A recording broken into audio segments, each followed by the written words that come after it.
Today I have the great privilege to introduce the Honorable Joseph Biden, the 47th Vice President of the United States. Mr. Vice President, I have known the honor to know you for many, many years, long before you became Vice President.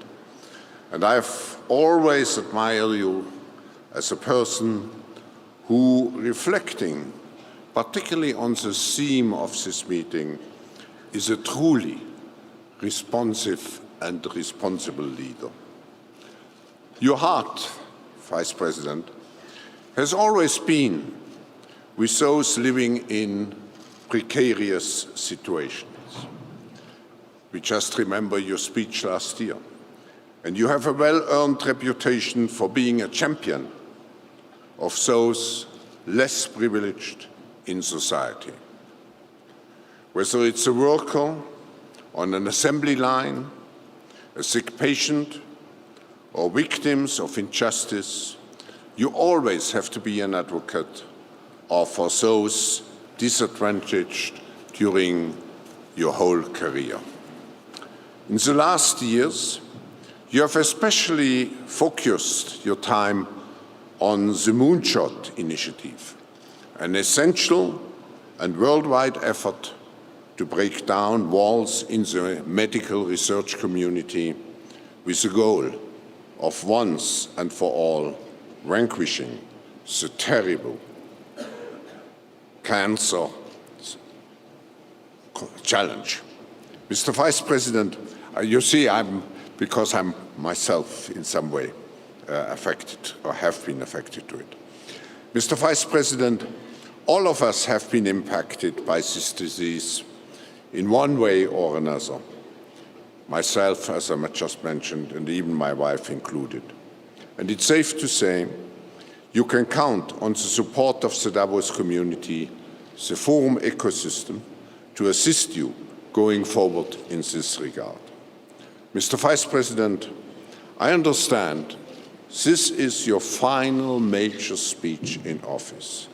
We are so privileged that you have chosen Davos and that you have opted to spend the time with us today. Ladies and gentlemen, please join me in welcoming Joseph Biden, Vice President of the United States.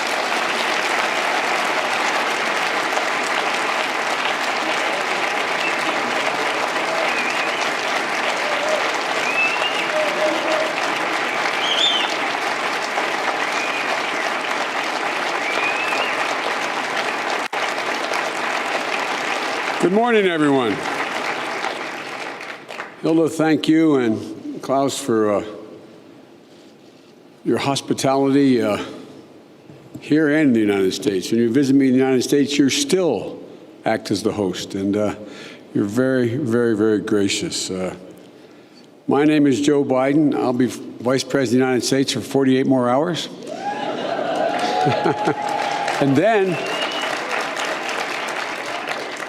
I can start to say what I think, as if I haven't the last 44 years.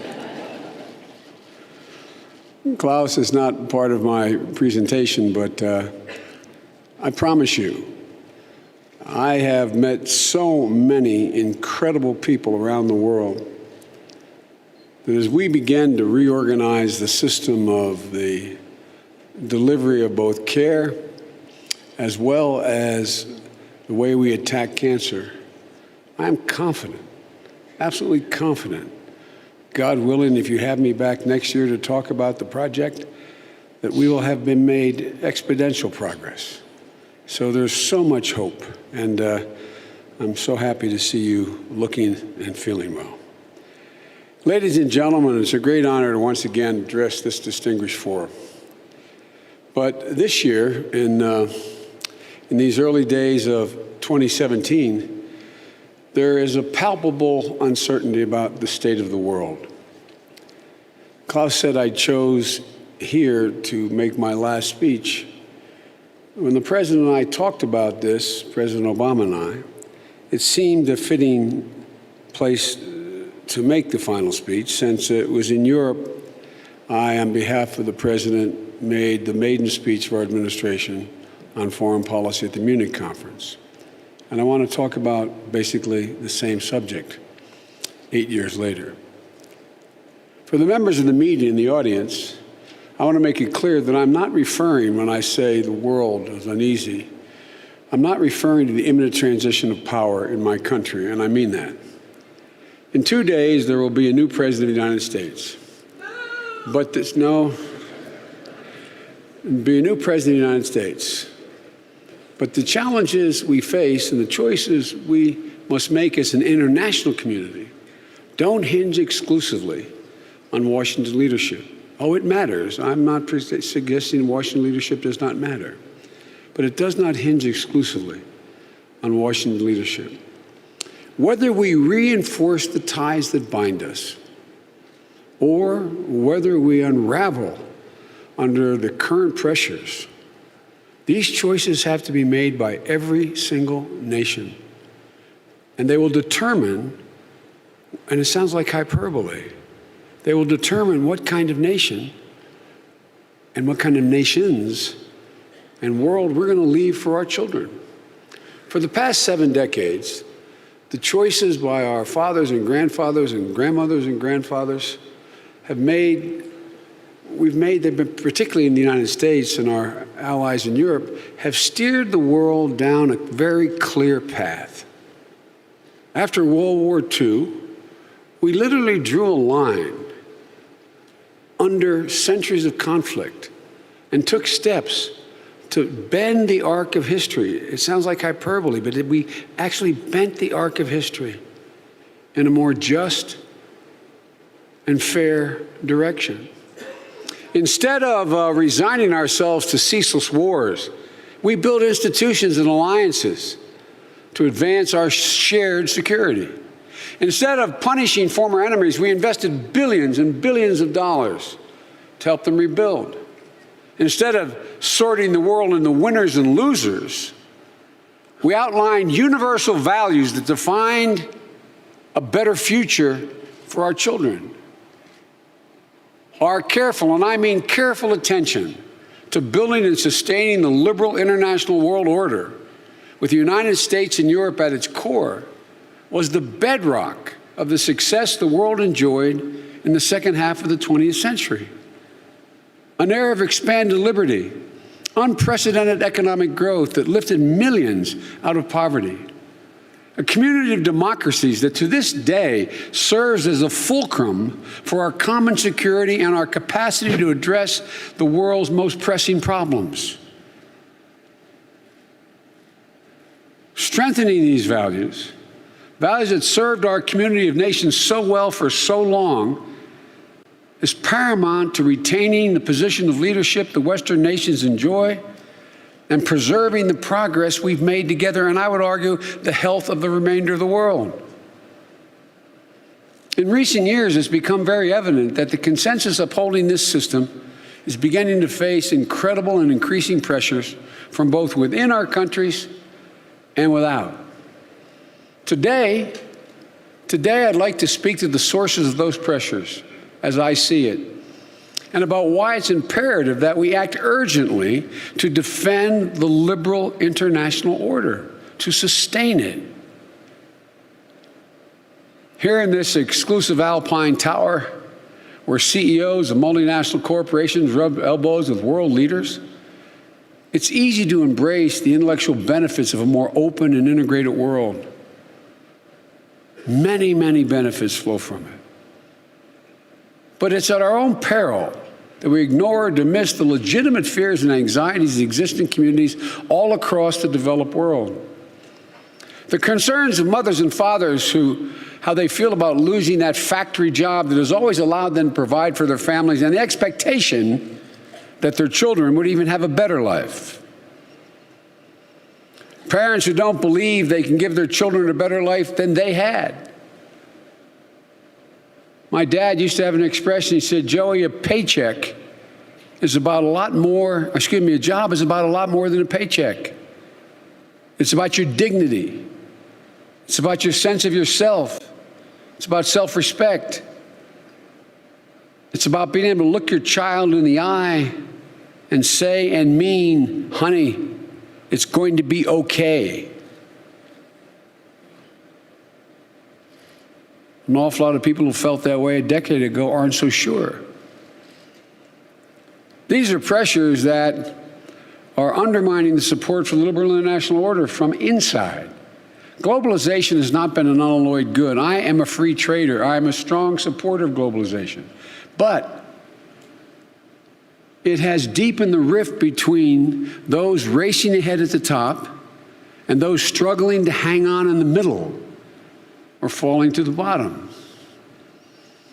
1 year ago, I spoke here at Davos about the challenges we face mastering the fourth industrial revolution, which will be a topic of this fora for the next 10 years.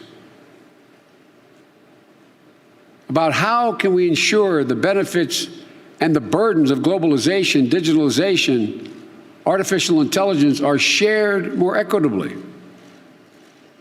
In my country, there used to be a basic bargain beginning in the mid-20th century, embraced by both political parties, disagreed only in degree, and was something everyone agreed on. That basic bargain said if you contributed to the success of the enterprise with which you were engaged, you got to share in the benefits and the profits. That bargain has been fractured in my country and many of yours. Advanced technology has divorced productivity from labor, meaning we're making more than ever with fewer and fewer workers. There's a shrinking demand for low-skilled laborers, while highly educated workers are getting paid more and more, contributing to the rising inequity. It's based on a meritocracy, but it still has painful outcomes in some places. International trade and greater economic integration has lifted millions of people in the developing world out of abject poverty, improving education, extending their lives,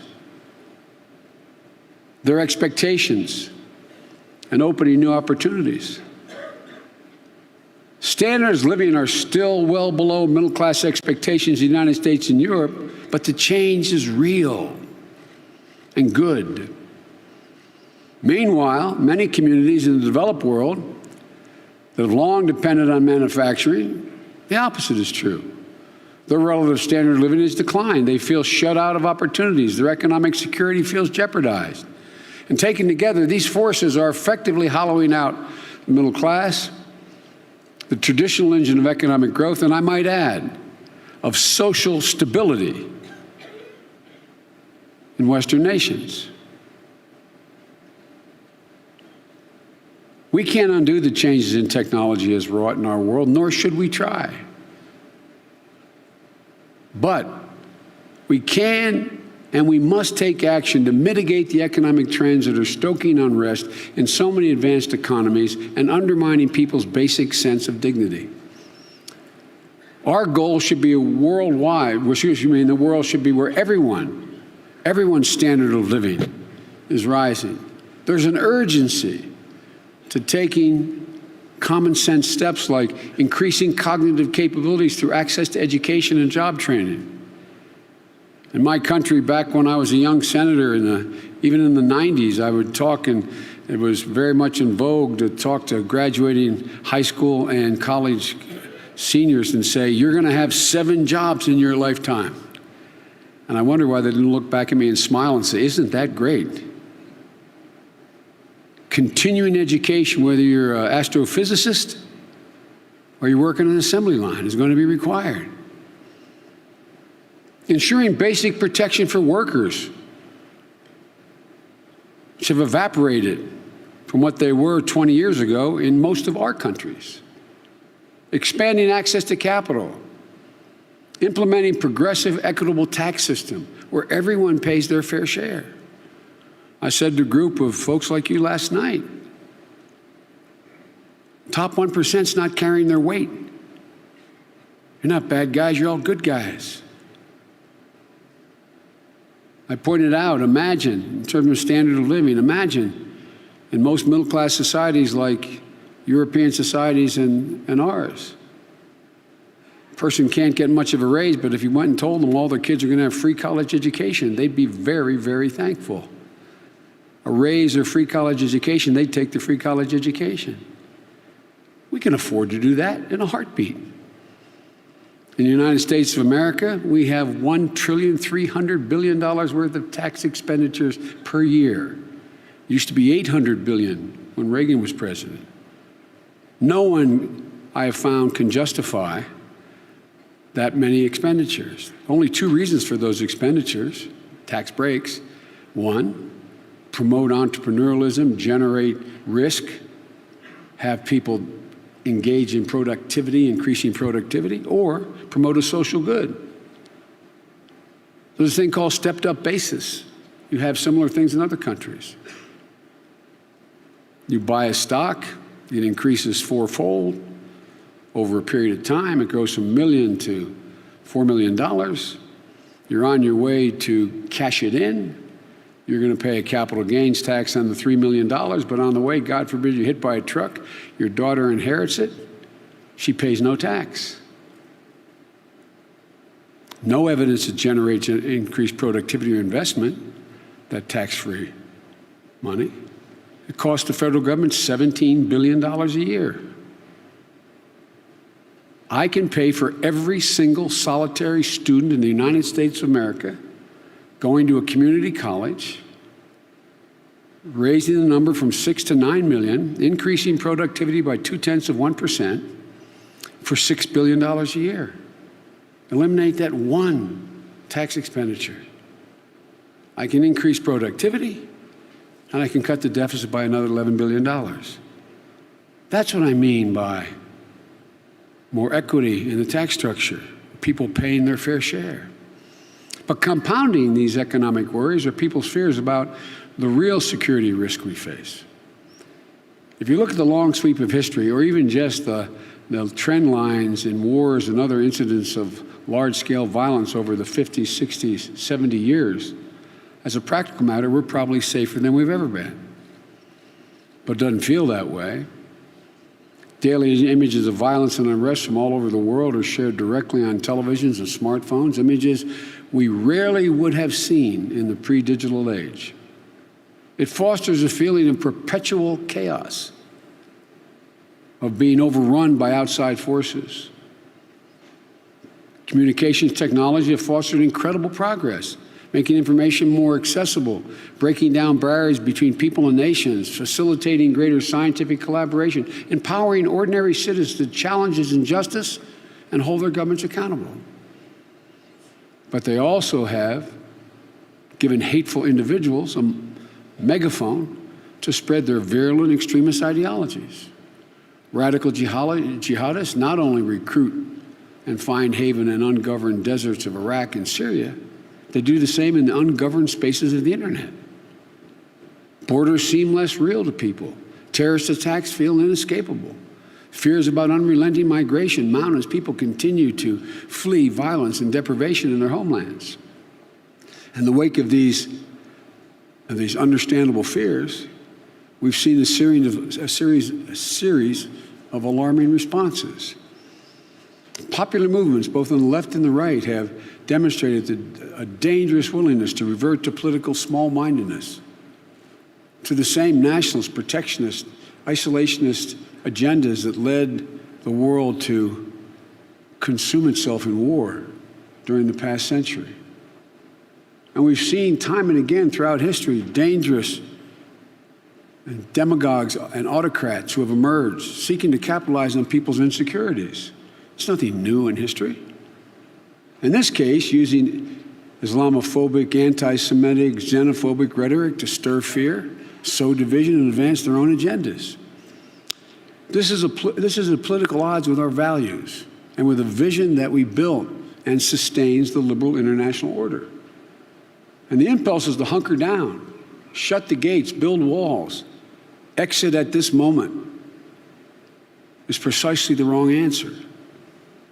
It offers a false sense of security in an interconnected world that is not going to resolve the root causes of these fears. And it risks eroding from inside out the foundations of the very system that has spawned the West's historically unprecedented success We need to tap into the big-heartedness that conceived the Marshall Plan, the foresight that planned Bretton Woods, the audacity that proposed the United Nations. We can't rout fear with retrenchment. This is a moment to lead boldly and recommit ourselves to common principles which remain essential to my nation and to all liberal democracies all over the world. Of course, there are those who don't share this vision in the world, those who wish to dissolve the community of democracies and supporting institutions in favor of parochial international order, where power rules and spheres of influence lock in and divide nations. We hear these voices in the West, but the greatest threat on this front springs from the distinct illiberal and external actors who equate their success with fracturing the liberal international order. We see it in Asia and the Middle East, where China and Iran would clearly prefer a world in which they have overwhelming sway in their regions. And I'll not mince words. This movement is principally led by Russia. Under President Putin, Russia is working with every tool available to them to, one, whittle away at the edges of the European project, test the fault lines among Western nations, and return to a politics defined by spheres of influence. We see it in their aggression against their neighbors, sending in so-called little green men across borders to stir violence and stirs of strains of separatism in Ukraine. Using energy as a weapon, cutting off gas supplies midwinter, raising prices to manipulate nations to act in Russia's interest, using corruption to empower oligarchs to coerce politicians. We see it in their worldwide use of propaganda and false information campaigns, injecting doubt and political agitation in democratic systems, strengthening illiberal factions and forces on both left and right to seek out and roll back the decades of progress from within our systems. We even saw it in the cyber intrusions against political parties and individuals in the United States of America, which our intelligence community, all 17, have determined with high confidence. I've been doing this for 46 years. They seldom use the phrase high confidence, that they were specifically motivated to influence the elections. But it's not only the United States, I need not tell you, that has been targeted. Europe has seen the same kind of attacks in the past. With many countries in Europe slated to hold elections this year, we should expect further attempts by Russia to meddle in the democratic process. It will occur again, I promise you. And again, the purpose is clear: to collapse the liberal international order. Simply put, Mr. Putin has a different vision of the future, one in which Russia is pursuing across the board. It seeks to return to a world where the strong impose its will through military might, corruption, and criminality, while weaker nations have to fall in line. And from the first moments of our administration, even as we sought to press the so-called reset button with then-President Medvedev, President Obama and I have made it clear that there is no way for nations to behave in the 21st century. I was asked to lay out our policy at Munich in 2009, February. When I addressed the conference, I said, and I quote, "We will not recognize any nation having a sphere of influence. It will remain our view that sovereign states have the right to make their own decisions and to choose their own alliances." End of quote. That was our position. That is our position. That should be our position. That's been our position throughout the past 8 years, and it's a position that has to continue to be championed in the years ahead. Look, the United States hasn't always been the perfect guardian of that order, of our order. We've not always lived up to our values. And some of our past missteps have provided fodder for the forces of illiberalism. But President Obama and I have worked consistently over the past 8 years to lead not only by the example of our power, but by the power of our example. And this is the challenge that will, by necessity, define the foreign policy agendas of all of our nations as we move forward. So although I'm only going to be vice president for 48 more hours, I'm here today to issue a call to action. We cannot wait for others to write the future they hope to see. The United States and Europe has to lead the fight to defend the values that have brought us where we are today. A fight to create a more equitable, more inclusive growth for people at every level, not only in our continents, but around the world. A fight for democracy, wherever it's under threat, be it at home or abroad. A fight to lift up forces of inclusion while imposing intolerance in all its guises. A fight to embrace that world order has gotten us here. A fight to urge those to reject isolationism and protectionism. A fight to block the dangerous proposition, and it is a proposition now, that facts no longer matter. I work with a wonderful guy in the United States Senate with a great sense of humor. He was a senator from Wyoming. And when he'd be in debate, he'd stand up and he'd say, everyone's entitled to their own opinion. They're not entitled to their own facts. That the truth holds no inherent power in a world where propagandists, demagogues, and extremists carry sway. To win this fight, we have to continue to invest in our democratic alliances. As has been for 7 decades, the unity of transatlantic connection is essential to addressing the global challenges we all face. Defending the liberal international order requires that we resist the forces of European disintegration and maintain our long-standing insistence on a Europe whole, free, and at peace. It means fighting for the European Union. Presumptuous of me to say that as an American. One of the most vibrant and consequential institutions on earth.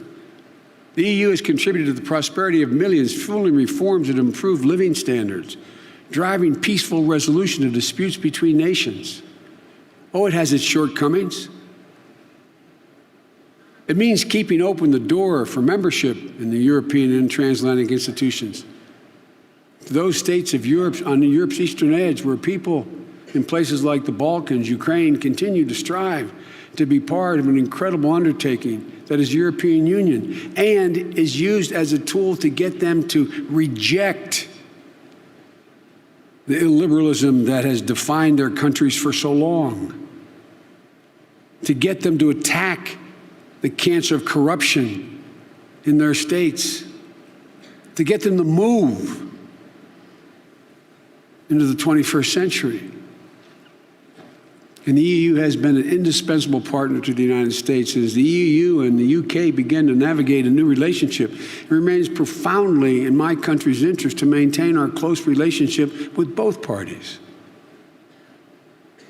For all our people, I think I can say this as a fact, all our people are safer when we work together.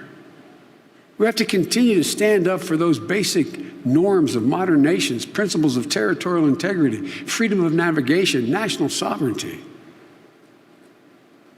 Or as I said in Munich, the right of all nations to make their own decisions, to choose their own alliances. To that end, we must bolster Europe's energy independence so that nations are not subject to outside manipulation, improve our cyber defenses, and combat misinformation that prevents outsiders from perverting our democratic processes. And the single greatest bulwark for our transatlantic partnership is the unshakable commitment of the United States to all of our NATO allies.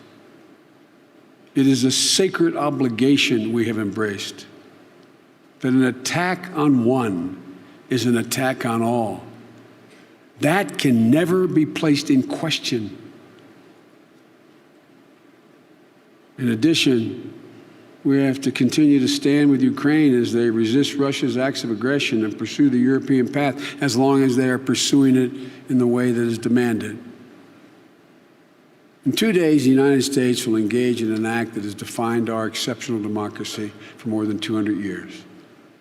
The peaceful transition to power from one leader and one political party to another. And it is my hope and expectation that the next President and Vice President of the United States and our leaders in Congress will ensure that the United States continues to fulfill our historic responsibility as the indispensable nation. But we have never been able to lead alone. Not after World War II, not during the depths of the Cold War, and not today. The United States, our NATO allies, all nations of Europe, we're in this together. As the oldest and strongest democracies in the world, we have a responsibility to beat back the challenges that are at our door now. We must never forget how far we've come, how we got here, or take for granted that this success will continue without an awful lot of really hard work and investment. It's only by championing the liberal international order, by continuing to invest in our security, reaffirming our shared values, expanding the cause of liberty around the world, that we are going to retain our position of leadership. Because if we don't fight for our values, no one else will. The idea of Europe whole and free and at peace, in my opinion, constitutes one of the most audacious, consequential visions of the past century. The nation and the notion that after centuries of conflict, Europe could reinvent itself as an integrated community, one committed to political solidarity, the free flow of goods and people, a solemn obligation of collective defense, and succeeded in achieving it, was audacious. The United States believed in it and still believes in it. My prayer is people across Europe believed in it, they did, and aspired to it, and I hope they still believe in it. The success of the European enterprise, very simply, is essential to American security in the 21st century. In the 20th century, and remains so in the 21st. Our Atlantic Alliance is the bedrock of addressing so many 21st century threats, from terrorism to the spread of diseases like Ebola and climate change. You've heard me make this case for 4 decades, but I'm not alone in this belief. America's commitment to NATO, notwithstanding some of the things you've heard recently, is thoroughly bipartisan. Just last month, my good friend and frequent sparring partner, Senator John McCain, traveled to Estonia, where he said, quote, "The best way to prevent Russian misbehavior is by having a credible, strong military and a strong NATO alliance." On that same trip, another leading Republican, very close friend of mine, Lindsey Graham, assured Ukrainian troops serving on the front lines, "Your fight is our fight." That's the same sentiment expressed 2 days ago when I made my 6th trip to Ukraine as Vice President. History has proven that the defense of free nations in Europe has always been America's fight and the foundation of our security. Throughout more than 4 decades of incredibly divisive foreign policy debates, there has always been a consensus about the value of this transatlantic relationship. And it has to change, it has to alter, but the essence of it has to remain. As I enter private life, I can tell you that I will stand with you as you carry this fight forward. I'll continue to use my voice and power as a citizen, doing whatever I can to keep our transatlantic alliance strong and vibrant, because our common future and the future of my children and grandchildren depends on it. Thank you for taking the time to listen.